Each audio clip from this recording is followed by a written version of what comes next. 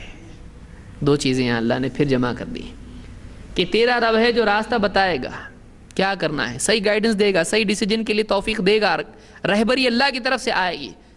وَكَفَى بِرَبِّكَ هَادِيًا وَنَصِيرًا، اور جب مدد کی ضرورت ہوگی تو مدد بھی اللہ بھیجے گا، راستہ بھی بتائے گا، اور راستے میں رکاوٹ اگر آئے تو اس رکاوٹ کے بالمقابل مدد بھی بھیجے گا۔ تو ہدایت اور نصرت دونوں چیزیں اللہ نے یہاں پر بھی جمع کی، تو رسولوں کو اچھے سے معلوم ہوتا ہے، اسی لیے وہ کیا کہتے ہیں، وَمَا لَنَا أَلَّا نَتَوَكَّلَ عَلَى اللَّهِ وَقَدْ هَدَانَا سُبُلَنَا، ہم کیوں اللہ پہ بھروسہ نہ رکھیں جبکہ اس نے ہم کو راستے سجھائے ہیں، اس سے پہلے بھی کئی مرتبہ گائیڈ کیا ہے، ہدایت دی، دین کی ہدایت دی، صحیح توفیق دی، صحیح فہم دیا، صحیح فیصلوں کی استعداد دی ہے۔ وَلَنَصْبِرَنَّ عَلَى مَا آذَيْتُمُونَا، تم جو کچھ تکلیف ہم کو دو گے ہم اس پر صبر کریں گے۔ وَعَلَى اللَّهِ فَلْيَتَوَكَّلِ الْمُتَوَكِّلُونَ، اور بھروسہ رکھنے والوں کو چاہیے کہ وہ اللہ ہی پر بھروسہ رکھیں۔ اگر کوئی بھروسہ کرنا چاہے، اعتماد رکھنا چاہے مسائل کے حل میں، وسائل کی قلت کے وقت، مخالفین کے ہجوم کے وقت میں، اور دعوت میں رکاوٹوں کے مقابلے میں، اگر کسی کو بھروسہ کرنا ہے تو بھروسہ کس پہ کرنا ہے؟ اپنی طاقت پر نہیں، کثرت پر نہیں، صرف اور صرف اللہ کی ذات پر کرنا چاہیے۔ سارے سہارے عارضی ہیں، کمزور ہیں اور ڈپینڈنٹ ہیں، وہ خود کسی اور چیز پر ٹکے ہوئے ہیں، اللہ کسی چیز پر ٹکا ہوا نہیں ہے۔ وَتَوَكَّلْ عَلَى الْحَيِّ الَّذِي لَا يَمُوتُ، اے نبی آپ اس ذات پر توکل رکھیے جو زندہ ہے، اس کو موت نہیں ہے۔ تو اللہ تعالیٰ پر بھروسہ رکھنا یہ نبیوں کے یعنی کمالات میں سے ایک بہت بڑی چیز ہے۔ یہی وہ چیز ہے کہ ہم دیکھتے ہیں کہ نبی سخت سے سخت مواقع پر بھی ڈگمگاتے نہیں ہیں۔ یہی وہ چیز ہے کہ مصیبتوں میں بھی نبی اپنے مقصد سے ٹس سے مس نہیں ہوتے، جمتے ہیں اس کے اوپر۔ کیوں؟ اللہ پہ بھروسہ ہے، وہ بتائے گا کیا کرنا ہے، وہ مدد بھیجے گا جب مدد کی ضرورت ہوگی۔ یہ چیز دائی میں بھی ہونا چاہیے، اللہ ہم سب کو اس کی توفیق عطا فرمائے۔ چلیے آگے دیکھتے ہیں، نبیوں کی دعوت کے مقابلے میں قوموں کا رد عمل کیا ہوا۔ نمبر 1، مذاق اڑانا۔ اس کو آج مکمل ہی کر لیتے ہیں کیونکہ یہ چوتھا ہفتہ ہمارا ہے اس کا۔ لوگ بھی بولیں گے یہ رسول نبی ختم ہو رہا ہے کہ نہیں ہو رہا ہے، لیکن یہ کتنا اہم موضوع ہے آپ سمجھ سکتے ہیں اس کو۔ یہ دائی کے لیے ایک یعنی یہ موضوع میں سمجھتا ہوں ایک مختصر انسائکلوپیڈیا ہے۔ نبی کو سمجھنا ہے، دائی کے لیے نبی اور رسول کے بارے میں جاننا گویا دعوت کے لیے ہدایت اخذ کرنا ہے، کیونکہ وہی تو دائی تھے، واقعی دائی وہ تھے۔ تو نبی کو سٹڈی کرنا، رسول کو سٹڈی کرنا، کامل دائی کو سٹڈی کرنا ہے۔ تو یہ موضوع دعوت میں اس دور میں خصوصاً بہت اہم ہے۔ بہرحال اب یہ ایسے تھے نبی، اب قومیں کیسی ملی ان کو، ذرا ان کو بھی دیکھتے ہیں۔ قوموں نے کیا کیا؟ نمبر 1، نبی اتنا سیریس کہ یہ جہنم میں جائے گا، بچاؤ اس کو، اور قوم نبی کی اس سیریسنس پر مذاق اڑاتی ہے اس کا۔ اسی لیے اللہ نے پہلی چیز کیا بیان کی؟ یا حسرتن علی العباد ما یاتیہم من رسول الا کانوا بہ یستہزئون۔ بندوں کا حال بڑا حسرت کے لائق ہے، افسوس کے جیسا ان کا حال ہے کہ کوئی ان کو دیکھے تو حسرت کرے گا، افسوس کرے گا ان کے اوپر۔ ما یاتیہم من رسول الا کانوا بہ یستہزئون، جو بھی رسول ان کے پاس آیا انہوں نے اس رسول کے ساتھ استہزاء کی، اس کا مذاق اڑایا۔ مذاق کیوں اڑاتی ہے قوم؟ رسول کی دعوت قوم کے دھارے سے ہٹ کے ہوتی ہے۔ اگر واقعی قوم صراط مستقیم پر تھی تو رسول کی ضرورت تھی؟ رسول اتنی بگڑی کہ اسلام کے بیسکس میں ہی بگڑ گئی، بنیادی معاملات میں بگاڑ آ گیا، عقائد میں، عبادات میں، سماجی ڈھانچہ پورا بگڑ گیا۔ اب رسول اللہ کی طرف سے آتے ہیں تو ظاہر بات ہے قوم جب بگاڑ کو صلاح اور بگاڑ کو ہی ہدایت سمجھ لیتی ہے تو رسول آتے ہیں. اب رسول کہتے ہیں ایسا نہیں ایسا ہے, ایسا نہیں ایسا ہے. تو جس چیز کو لوگ مان چکے ہوں اور ان کے لیے وہ سالڈ ٹروتھ ہو جائے, پکی حقیقت ہو, مانی ہوئی حقیقت ہو, اب اس کے سامنے آ کے کہ ایسا نہیں ایسا ہے, تو آدمی کیا ہوتا ہے, کیا مذاق کر رہا ہے, یہ تو کوئی پاگل ہے, کیا بول رہا ہے, ذرا سنیں گے اس کو. تو قوم جب ایک چیز کو ایک دم ہی مان لیتی ہے, اسی کو سچ سمجھ لیتی ہے, اور اس سے ہٹ کے کوئی بولنا شروع کرتا ہے, تو لوگ اس کو پاگل سمجھنے لگتے ہیں, اس کا مذاق اڑانا شروع کرتے ہیں. اور دوسری چیز یہ کہ جب لوگوں میں, اب دیکھیے استہزاء کی دوسری وجہ, ایک وجہ یہ ہے, دوسری وجہ کیا ہے کہ جب ایک انسان اپنے کو کسی کے مقابلے میں چھوٹا ہوتا دکھائی دے, اپنے آپ کو دیکھے اس کے مقابلے میں چھوٹا ہو رہا ہوں, اس کی بات, ایک تو وہ لوگ جو یعنی بے عقل قسم کے لوگ ہوتے ہیں, جو جن کو وہ غلطی دکھائی دیتا ہے. ان پڑھ میں اور جاہل میں فرق اس کو یاد رکھیے, یہ میں بار بار بولتا ہوں کیونکہ یہ پڑھا لکھا دور ہے اس لیے بولنا پڑتا ہے. ایک آدمی ان پڑھ ہے اور ایک آدمی جاہل ہے, دونوں ایکول نہیں ہیں. ان پڑھ آدمی بہت علم والا ہو سکتا ہے اور بہت پڑھا لکھا آدمی جاہل ہو سکتا ہے. نہیں ہو سکتا؟ ہو سکتا ہے. مثال کے طور پر اللہ کے نبی صلی اللہ علیہ وسلم پڑھے لکھے تھے, وَمَا كُنْتَ تَتْلُو مِنْ قَبْلِهِ مِنْ كِتَابٍ, آپ اس سے پہلے کچھ پڑھتے نہیں تھے. وَمَا تَخُطُّهُ بِيَمِينِكَ, اور آپ کچھ لکھتے بھی نہیں تھے اپنے دائیں ہاتھ سے. لیکن آپ علم کے اعتبار سے آپ کیا تھے, اس کو بیان کرنے کی ضرورت نہیں ہے. تو آپ ان پڑھ تھے لیکن علم والے تھے. اور ابو جہل پڑھا لکھا تھا, اور آج بھی کتنے ابو جہل ہوتے ہیں, پڑھا لکھا لیکن جاہل. تو یہ بات یاد رکھیں کہ ان پڑھ بھی آدمی سمجھدار ہو سکتا ہے اور پڑھا لکھا آدمی بھی جاہل ہو سکتا ہے. تو قوم میں ایسے لوگ بھی ہوتے ہیں کہ جو ان کو سمجھ میں ہی نہیں آتا, وہ مطلب کہتے ہیں کہ ایسا نہیں ہے, غلط ہے یہ, اور نبی ہی کا مذاق بناتے ہیں. دوسرے وہ لوگ ہوتے ہیں جو تھوڑے پہنچے ہوئے ہوتے ہیں, وہ قوم کے بڑے لوگ ہوتے ہیں, وہ قوم کے مفکر ہوتے ہیں, وہ قوم کے ٹھیکیدار ہوتے ہیں. ایک نبی جب اچانک کھڑے ہو کے ان میں دعوت دینا شروع کرتا ہے, ایسا نہیں ایسا ہے, تو ان کو دکھائی دیتا ہے کہ اچھا یہ بہت بھاری, کیا یعنی یہ جو بولے وہ صحیح, اس کے پاس سچائی, اور ہم کیا, ہم کیا پاگل ہیں, ہم چھوٹے ہیں, یہ بڑا, اس کے پیچھے چلنا چاہیے. تو ان کو نبی کے مقابلے میں, نبی کے کلام میں اور نبی کے کردار میں واقعی محسوس ہوتا ہے کہ بڑا ہے, لیکن بڑا وہ ماننے کے لیے تیار نہیں ہوتے ہیں. وہ نبی کی تعلیمات, نبی کے کلام اور نبی کی شخصیت کے مقابلے میں اپنے آپ کو چھوٹا ہوتا ہوا دیکھتے ہیں اپنے اندر, لیکن ماننے کے لیے تیار نہیں ہوتے ہیں.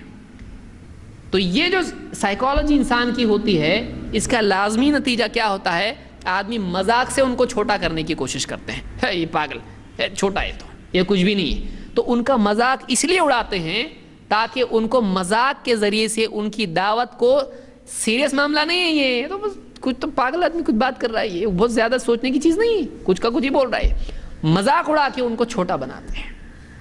تو ایک تو وہ لوگ ہوتے ہیں جن کی عقل کا معیار ہی کھیل تماشا ہوتا ہے, یہ ہر بات کو مذاق بنا لیتے ہیں, وہ نبی کی بات کو بھی مذاق بنا لیتے ہیں. ایک تو وہ لوگ ہیں. دوسرے وہ لوگ ہوتے ہیں کہ جو عمدن نبی کو چھوٹا بنانے کے لیے کیا کرتے ہیں, نبی کا مذاق بناتے ہیں تاکہ کوئی آدمی ان کی بات کو سیریس نہ سمجھے. ہر دور میں ایسا ہوتا ہے. وہ لوگ کچھ ہیں وہ پاگل لوگ, کچھ بھی عقل نہیں ان کو, ایسا ایسا بولتے ہیں, بے وقوف قسم کے لوگ ہیں, کچھ بھی نہیں ان کو معلومات سے.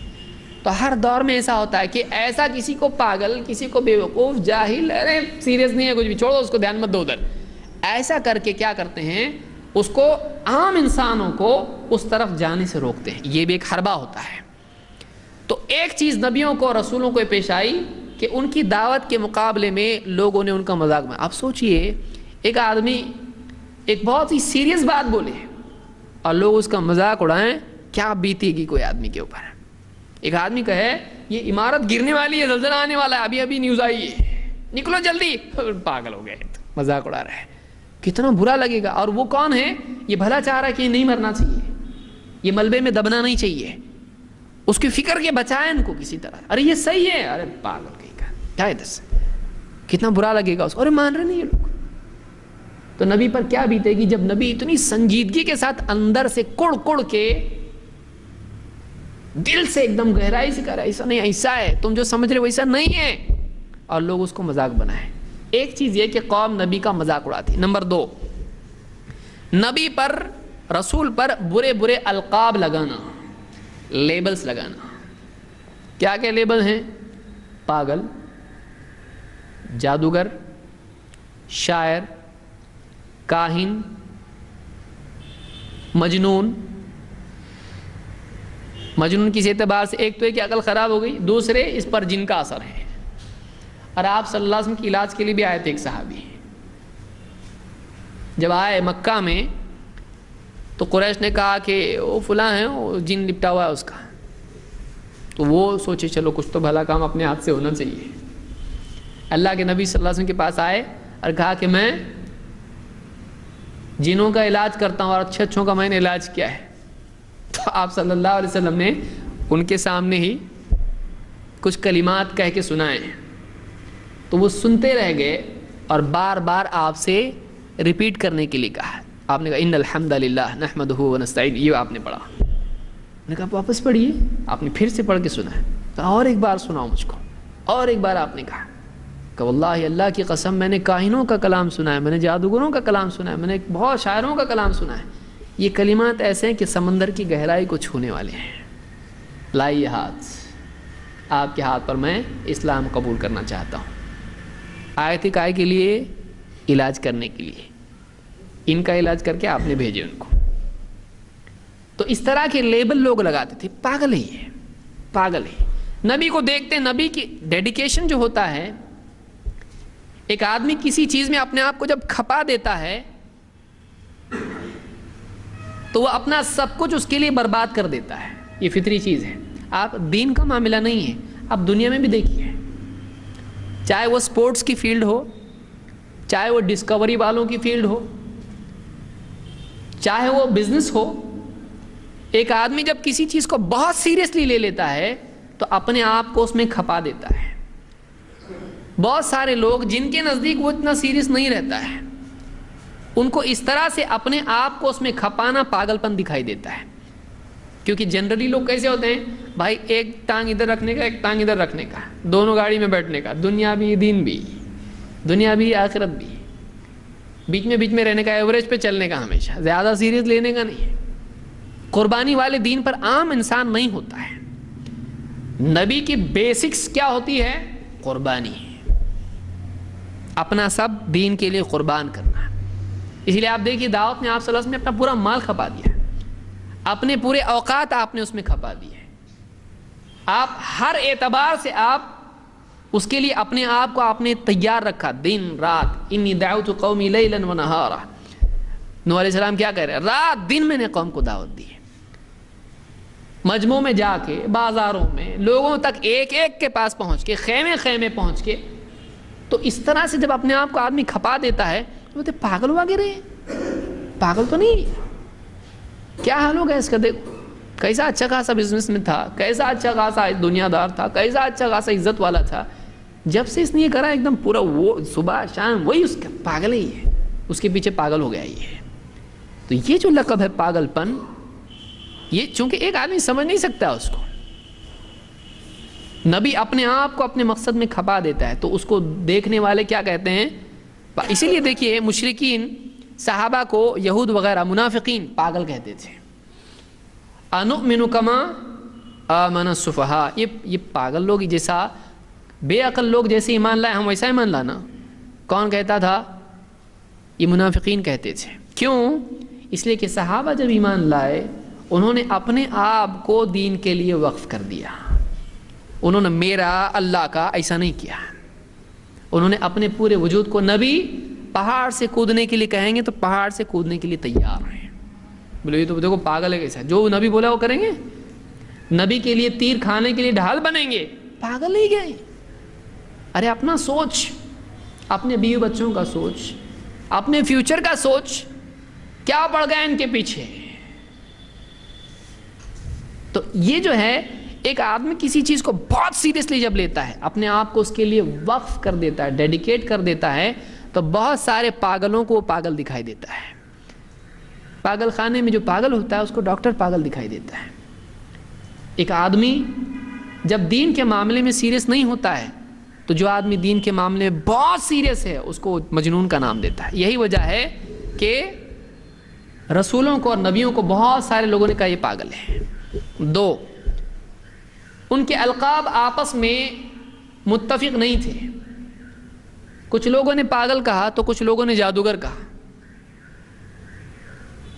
جادوگر کیوں کہتے تھے؟ ان کے پاس جو بھی جاتا ہے اس کا رنگ بدل جاتا ہے، کیا پلاتے ہیں معلوم نہیں، کیا پڑھ کے پھونکتے ہیں معلوم نہیں، کیا ان کے چھونے میں ہے معلوم نہیں۔ تو یہ جادوگر ہے، کیونکہ اس کی توجیح وہ آدمی نہیں کر سکتا ہے جو کسی چیز کے کمال کو فہم کی سطح پر نہیں سمجھ سکتا ہے۔ یعنی ایک آدمی کیسا ہے، چھڑی گھمائے تو چینج ہو گیا، عام انسانوں میں ایسا رہتا ہے۔ کیوں؟ اس لیے کہ اس کی عقل اسی لیول کی ہے، لیکن کسی آدمی کے دل میں حق جب سما جاتا ہے تو اس کو بدلنے میں دیر نہیں لگتی ہے۔ یہ طاقت کو وہ نہیں سمجھ سکتا، کیوں؟ اس لیے کہ ایمان کی طاقت اس کو معلوم نہیں ہے۔ آپ دیکھیں موسیٰ علیہ السلام کے بالمقابل جادوگری تو تھے، تو موسیٰ علیہ السلام نے کیا جادو کیا؟ ان پر جادو نہیں کیا، موسیٰ علیہ السلام نے دعوت دی۔ موسیٰ علیہ السلام کے عصا جب سانپ بن گیا اور اس نے ان کے سانپوں کو نگل لیا تو جادوگروں پر واضح ہو گیا کہ واقعی یہ حق ہے، بدلنے میں دیر نہیں لگی۔ میدانی ہیں، تھوڑا میٹنگ کر کے بولتے نہیں، فوراً آمنا برب ہارون و موسیٰ، ہم ہارون اور موسیٰ کے رب پر ایمان لے آئے۔ فرعون سامنے ہے، مجمع سامنے ہے۔ حق جب واقعی انسان کے دل میں اتر جاتا ہے، اس میں جرت پیدا ہو جاتی ہے، وہ بدل جاتا ہے، اس میں ایک تبدیلی آ جاتی ہے، اس سر سے پاؤں تک ایک انسان بنتا ہے۔ یہ جو نیا انسان بنتا ہے، دور سے دیکھنے والا بولتا ہے چینج ہوا، اس نے کچھ تو جادو کیا، اتنے کم ٹائم میں چینج کیسا ہوا ہے؟ اس کو یہ سمجھ میں نہیں آتا ہے حق ایسا ہی ہوتا ہے۔ اور واقعی جو آدمی حق کو حق سے حق کے مطابق قبول کرتا ہے اس میں تبدیلی آتی ہے، اس میں تبدیلی آتی ہے۔ جو اپنے دل کے سارے دروازے حق کے لیے کھولتا ہے اس میں تبدیلی آتی ہے۔ ایک دروازہ بن کر کے ایک کھولتا جو اتنے جلدی تبدیلی نہیں آتی ہے۔ واقعی جو دل کھول دیتا ہے حق کے لیے، چاہیے مجھ کو حق، حق سب سے بڑا میری زندگی میں، اس کی زندگی میں واقعی تبدیلی آتی ہے۔ اس تبدیلی کو مخالفین، مشرکین، نبی اور رسول کے جو مخالف تھے، دشمن، وہ اس کو جادو سے تعبیر کرتے تھے۔ نبی کے کلام کا اثر، نبی کی دعوت کا اثر جو اتنا تیزی سے ہو جاتا تھا کسی انسان کے اوپر، اور ایک منکر ایک مبلغ بن جاتا تھا، تو یہ جو چیز تھی اس کو وہ جادو سے تعبیر کرتے تھے۔ بہرحال اللہ تعالیٰ نے قرآن کریم میں فرمایا وَعَجِبُوا أَن جَاءَهُم مُنذِرٌ مِّنْهُمْ، اور ان کو بڑا تعجب ہوا لوگوں کو، نبی کے قوم کو، نہ ماننے والوں کو، أَن جَاءَهُم مُنذِرٌ مِّنْهُمْ، کہ ڈرانے والا انہی میں سے آئے۔ جب انہی میں سے ایک خبردار کرنے والا رسول ان کے پاس آیا تو ان کو بڑا تعجب، ایسا کیسا ہو رہا ہے؟ انسانوں میں سے فرشتہ آنا چاہیے، آسمان سے اترنا چاہیے، یہ تو ہماری بیچ کا ہے، یہ تو ہم ہی میں سے ایک ہے۔ تو انہی میں سے جب ایک ان کو خبردار کرنے والا آیا تو ان کو بڑا تعجب ہوا، نہ ماننے والوں کو، اور انہوں نے کیا کہا؟ وَقَالَ الْكَافِرُونَ هَذَا سَاحِرٌ كَذَّابٌ، کافروں نے کیا کہا؟ انہوں نے کہا یہ جادوگر ہے، جھوٹا ہے۔ جب آدمی کی یقین میں کمال نہیں ہوتا ہے بلکہ یقین نہیں ہوتا ہے تو آدمی خبر دینے والے کو جھٹلاتا ہے۔ سچی خبر کیا ہے؟ ماننا چاہیے، لیکن جب آدمی یقین ہی نہیں کرتا ہے اس کے اوپر تو بولنے والے کو ہی بولا کیا جھوٹ بات کر رہا، جھوٹ بولتا ہے۔ ایک آدمی آپ سے ابھی مل کے گیا اور فوراً فون آیا کسی کا، ارے اس کا انتقال ہو گیا، کیا جھوٹ بات کرتا، ابھی تو تھا میرے پاس۔ تو ایک انسان جب ایک خبر جب اس کے لیے ایک دم ہی ناقابل قبول ہوتی ہے تو بعض اوقات خبر دینے والے کو ہی جھوٹا قرار دیتا ہے۔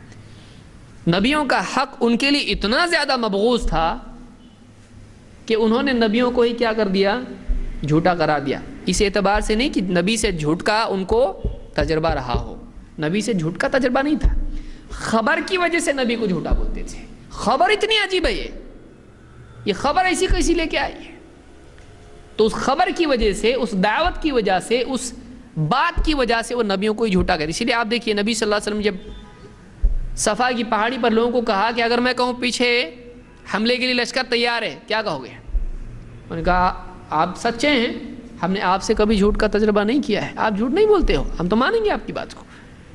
تو نبی سچے ہوتے ہیں، لیکن جیسے ہی آپ صلی اللہ علیہ وسلم نے حق پیش کرنا شروع کیا، لوگوں نے کیا کہا، ھذا ساحر کذاب، یہ جادوگر ہے، یہ جھوٹا ہے، یہ جھوٹ، اس کی بات جھوٹ ہے، یہ جادوگر ہے، اس کی بات لوگ معلوم نہیں کیسا مانتے ہیں۔ جو دور رہتا ہے وہ انکار کرتا ہے، لیکن جیسے نزدیک جاتا، بیٹھتا، سنتا ہے، کیا ہوتا کیا معلوم، اس کو کیا کرنٹ سپلائی ہوتا معلوم نہیں، کیا پیالہ پلاتے معلوم نہیں، کون سی چھڑی گھماتے معلوم نہیں۔ اس لیے کہ حق میں ایک طاقت ہوتی ہے، ایک آدمی کھلے ذہن سے جب حق کو سنتا ہے تو واقعی وہ اس کی شخصیت میں، اس کے دل میں، اس کی زندگی میں وہ حق تبدیلی لاتا ہے۔ لیکن جو لوگ اس کو سمجھ نہیں پاتے ہیں، جو جانوروں کی زندگی جی رہے ہوتے ہیں، ان لوگوں کے لیے کیا ہے، یہ جادو دکھائی دیتا ہے۔ اسی لیے انہوں نے کیا کہا، وقال الکافرون ھذا ساحر کذاب، کافروں نے کہا کہ یہ جادوگر ہے، یہ جادوگر ہے، جھوٹا ہے۔ یہ سورہ صاد کی آیت نمبر 4 ہے۔ بعض لوگوں نے کیا کہا، شاعر قرار دیا۔ اللہ تعالیٰ فرماتا ہے انہم اذا قیل لهم لا الہ الا اللہ یستکبرون۔ ان مشرکین کا، ان کفار کا حال کیا تھا کہ جب ان سے لا الہ الا اللہ کہا گیا، یستکبرون، تو وہ گھمنڈ میں پڑ گئے۔ جب یہ مشرکین، ان کو دعوت دی جاتی لا الہ الا اللہ کی، تو گھمنڈ کرنے لگتے ہیں اس دعوت کے مقابلے میں۔ ہم کیوں مانیں، ہم بہت بڑے لوگ ہیں، ہم سردار ہیں قوم، ہم نہیں مانتے اس کو، تو گھمنڈ میں آ گئے۔ وَيَقُولُونَ، اور کہتے ہیں، أَإِنَّا لَتَارِكُو آلِهَتِنَا لِشَاعِرٍ مَجْنُونٍ، ہم اس شاعر پاگل کی وجہ سے اپنے معبودوں کو چھوڑیں گے؟ نہیں، ہم نہیں چھوڑ سکتے، اس شاعر کی وجہ سے نہیں چھوڑ سکتے۔ قرآن جو ہے ایک ایسا کلام ہے جو شعر نہیں ہے۔ وَمَا عَلَّمْنَاهُ الشِّعْرَ وَمَا يَنبَغِي لَهُ، ہم نے اپنے نبی کو شعر نہیں سکھایا ہے، اور شعر اس کے لائق بھی نہیں ہے۔ شعر میں کیا ہوتا ہے، غلو اور جھوٹ۔ شعر میں غلو ہوتا ہے، بڑا چڑھا کے پیش کرنا، چاند کو سورج بنانا، تو شعر میں چھوٹی چیز کو بڑا بنانا ہوتا ہے، اور اس میں جو نہیں ہے اس کو بولنا ہوتا ہے، اس میں جھوٹے وعدے ہوتے ہیں، جھوٹی تعریفیں ہوتی ہیں۔ تو نبی کی شخصیت سے غلو اور جھوٹ نبی کے ساتھ نہیں جڑ سکتا ہے، اس لیے اللہ تعالیٰ نے نبی کو شعر سے ہی دور رکھا۔ وَمَا عَلَّمْنَاهُ الشِّعْرَ وَمَا يَنبَغِي لَهُ، اللہ نے کہا ہم نے اپنے نبی کو شعر نہیں سکھایا، شعر، پوئٹری، وَمَا يَنبَغِي لَهُ، اور شعر نبی کی شان کے مناسب بھی نہیں ہے۔ شاعری کیا ہوتی ہے، خیالی ہوتی ہے، ہمارا نبی خیالی باتیں نہیں کرتا ہے، وہ سچی باتیں کرتا ہے۔ شعر کیا ہوتا ہے، بیٹھا سوچ، کتنے لوگ ہیں، اب دیکھیے، شعر بری چیز نہیں ہے، یہ بھی یاد رکھیں، لیکن شعر ہی آدمی کی زندگی بن جائے، یہ بری بات ہے۔ اس لیے بہت سارے شاعر، اس کو کیا چاہیے، 3 چیزیں چاہیے، ایک کاغذ، ایک قلم اور چائے کی پیالی، بس ہوٹلوں میں بیٹھا رہے گا، سوچ رہا ہے، معلوم نہیں کہاں کہاں بیٹھ کے سوچتا ہے۔ اور کئی شاعر ہیں پہلے آخری لفظ لکھ لیتے ہیں، پہلے آتے ہیں، جاتے ہیں، کھاتے ہیں، پاتے ہیں، پھر اس کے حساب سے شعر بناتے ہیں۔ تو الفاظ سے شعر بنانا بے وقوفی ہی ہے۔ شعر واقعی وہ ہے جو دل میں حقائق الفاظ کے ساتھ آئے ہیں، یہ شعر ہے۔ الفاظ چن کے حقائق بنا رہا ہے، یعنی حق کو ایڈجسٹ کر رہا ہے الفاظ میں، ایسا نہیں ہوتا ہے۔ بہرحال تو اللہ نے نبی کو شاعر نہیں بنایا، لیکن عرب کے لوگ کیا کہتے تھے کہ شاعر ہے۔ کیوں شاعر کہتے تھے؟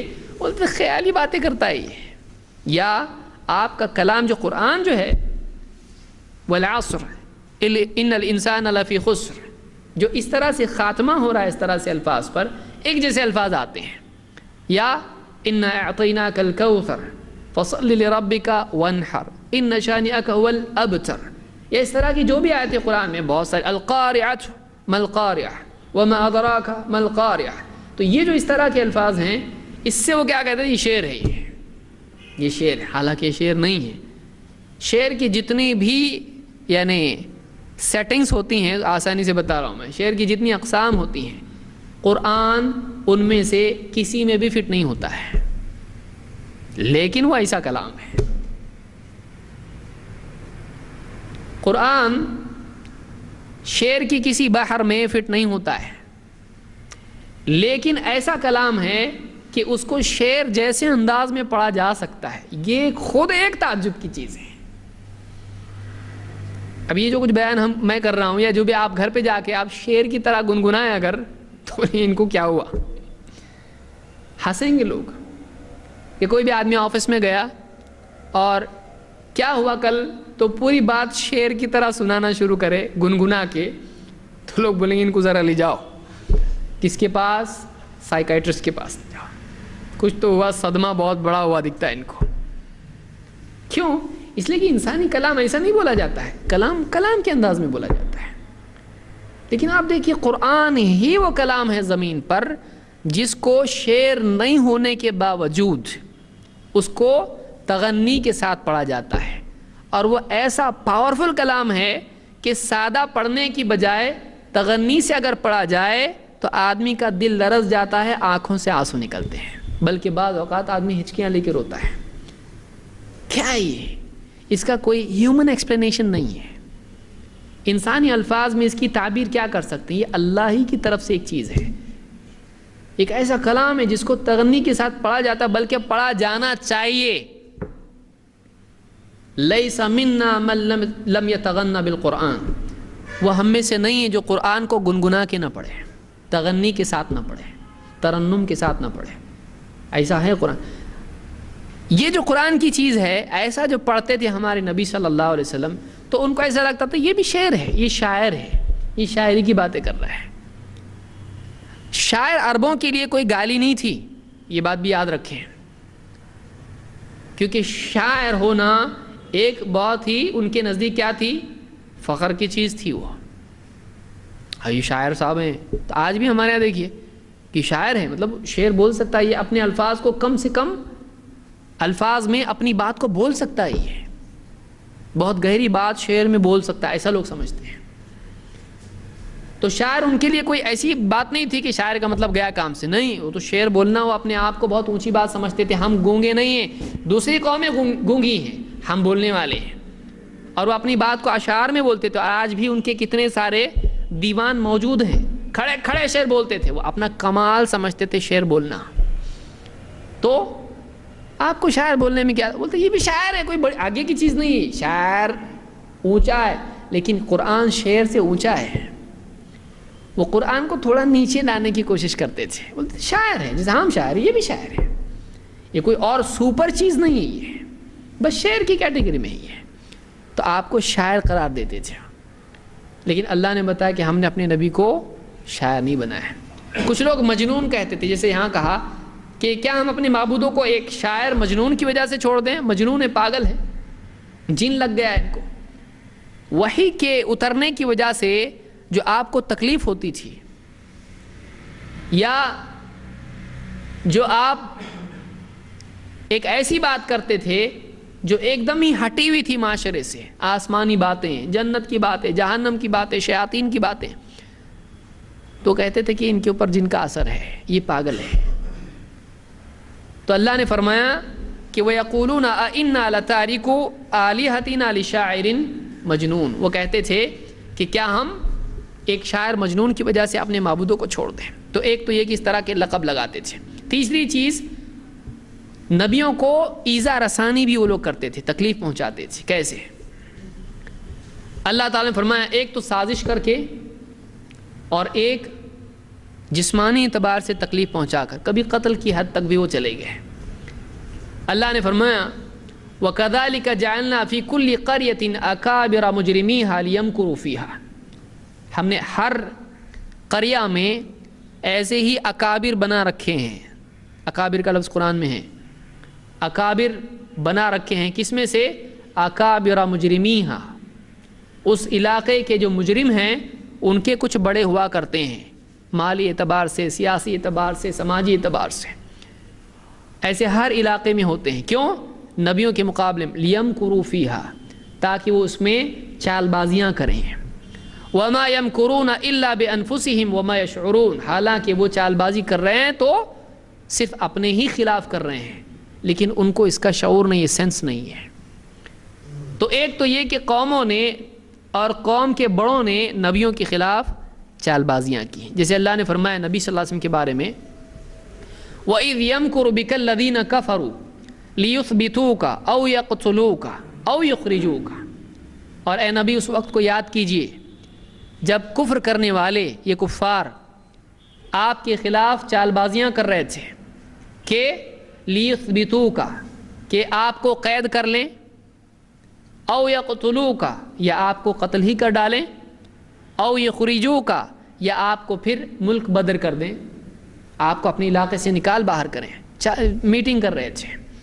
وَيَمْكُرُونَ وَيَمْكُرُ اللَّهُ، اور وہ مکر کرتے ہیں اور اللہ بھی مکر کرتا ہے۔ وَاللَّهُ خَيْرُ الْمَاكِرِينَ، اور اللہ تو بہت بہتر چال کرنے والا ہے۔ مکر کے معنی ہوتے ہیں ٹرک، ترکیب۔ انہوں نے ترکیب کی، وہ ترکیب کر رہے تھے، کچھ پلاننگ کر رہے تھے کہ آپ کو یا تو قید کر لیں، یا تو قتل کر دیں، یا پھر علاقے سے باہر کر دیں، اور وہ مکر کر رہے تھے اور اللہ بھی ترکیب کر رہا تھا، اور اللہ بہتر ترکیب کرنے والا ہے۔ ان کے مکر کا جواب دینا اللہ کے پاس بہترین طور پر ہے۔ تو ایک تو یہ کہ نبیوں کو تکلیف پہنچانا اور ان کے خلاف سازشیں کرنا، یہ بھی قوم کرتی تھی۔ اللہ کی طرف سے کیا ہوا؟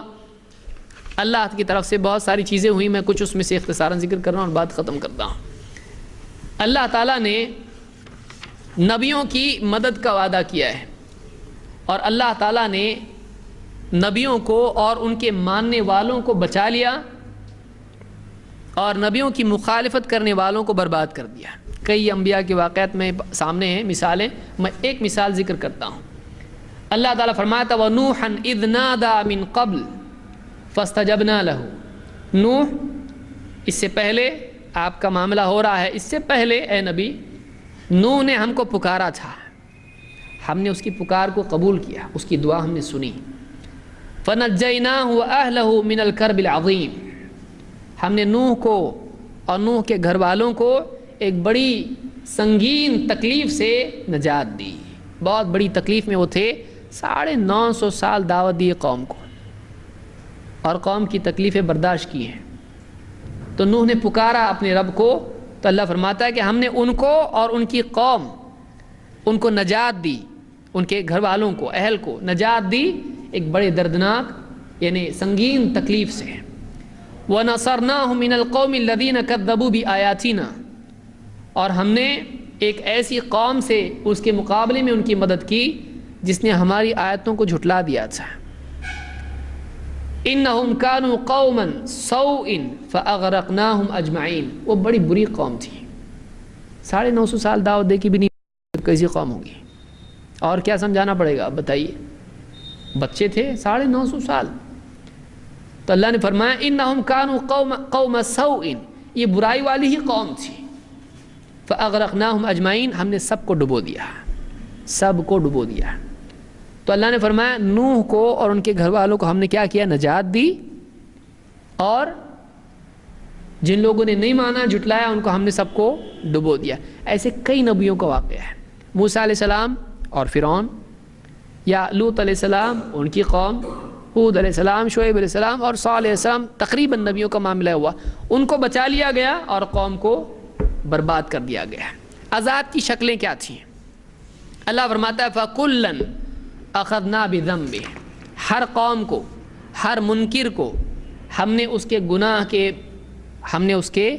گناہ کی وجہ سے پکڑ کی، اس کو سزا دی. ہر ایک کو ہم نے اس کے گناہ کی بنیاد پر پکڑا، اس کی پکڑ کی. فَمِنْهُمْ مَنْ أَرْسَلْنَا عَلَيْهِ حَاصِبًا، کچھ تو ایسے تھے ان میں سے جن پر ہم نے آندھی والی ہوا بھیجی، یعنی ایسی ہوا جس میں پتھر بھی تھے، کنکریاں ان پر برسائیں، پتھر ان پر برسائے. وَمِنْهُمْ مَنْ أَخَذَتْهُ الصَّيْحَةُ، ان میں سے کچھ ایسے تھے، کچھ قومیں ایسی تھیں کہ اللہ کی طرف سے ایک زور کی آواز آئی، ایک چیخ، ایک چنگھاڑ آئی، ایسی بھیانک آواز آئی کہ اس آواز کی وجہ سے وہ دہل کے مر گئے. ایسا بھی عذاب اللہ کا آیا ہے. وَمِنْهُمْ مَنْ خَسَفْنَا بِهِ الْأَرْضِ، اور ان میں سے کچھ ایسے تھے کہ جن کو ہم نے سزا دی، کیسے؟ ان کے لیے ان کو زمین کے دھسنے کے ساتھ اس میں دفن کر دیا، ان کو زمین میں دھسا دیا. وَمِنْهُمْ مَنْ أَغْرَقْنَا، اور کچھ ایسے تھے کہ ہم نے ان کو غرق کر دیا، ڈبو دیا. اب نے سوچے گا ایسا کیوں ہوا؟ اللہ فرماتا ہے وَمَا كَانَ اللَّهُ لِيَظْلِمَهُمْ، اللہ کسی پہ ظلم نہیں کرتا ہے. وَمَا كَانَ اللَّهُ لِيَظْلِمَهُمْ، اللہ بھلا کسی پہ ظلم تھوڑی کرتا ہے، اللہ کسی پہ ظلم نہیں کرتا ہے. وَلَكِنْ كَانُوا أَنفُسَهُمْ يَظْلِمُونَ، بلکہ یہی وہ لوگ تھے جو خود اپنے آپ پر ظالم تھے. اللہ نے ان پر کوئی ظلم نہیں کیا، انہوں نے اپنے اوپر ظلم کیا. سب بتایا، سمجھایا، نبی کو بھیجا، نبی کو تکلیفیں ہوئیں، حق واضح ہوا، معجزات دیکھے، نبی کا کلام سنا، سب دیکھا، پھر بھی سب سمجھ کے انکار کیا، تو انہوں نے اپنے اوپر ظلم کیا ہے. ایک آدمی کھائی دیکھے، روکنے والا اس کو سمجھایا، بتایا اس کو، سب کچھ جاننے کے بعد پھر کھائی میں کودے اور اس کے بعد ہلاک ہو، ذمہ دار وہ خود ہیں کہ وہ خود کودا ہے اس میں.